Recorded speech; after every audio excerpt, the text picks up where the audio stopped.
Now, here's another issue I have with demon Democrats is they'll make a citation and flash it right by you, telling you one thing about what they're talking about, misleading you when it's quite another.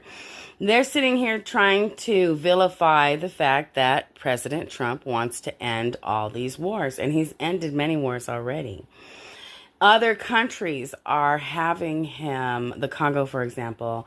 Africa has at least two or three countries that are uh, nominating our president for the Nobel Peace Prize because he literally negotiated peace for their countries where they had decades, if not centuries long war. They consider him a miracle worker. Well, this was amazing right here because they're like, well, he doesn't have the right to start or end any wars according to the Constitution, and they flash it by.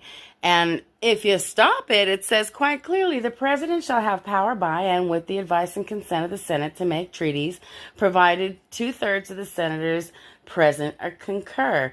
Article 2, Section 2 of the Constitution. That shouldn't be too hard to do. Guess what? When have you or I ever seen our president not get two-thirds of anything? Okay? And that's what I'm trying to tell you. You're dealing with liars. You're dealing with people who deliberately entered our educational system. That's why I'm so glad they got rid of that Department of Education, which even my dad, who was literally, dad helped start Head Start. He was very surprised when he was like, they want to call it Operation Head Start. See, he started piecing things together and found out that he was part of something pretty sinister.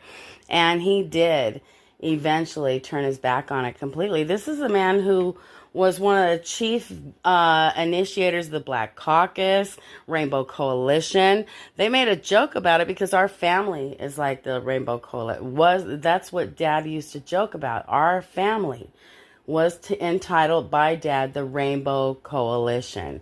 And later they put it in there.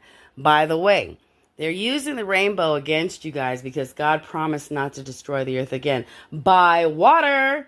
But they keep trying to use it as some kind of a billy club over God. You can't get us no matter what sin we do.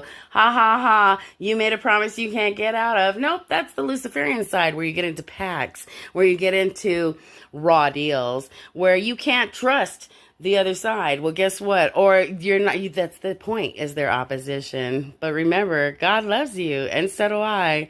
You're always going to be at home with Jesus.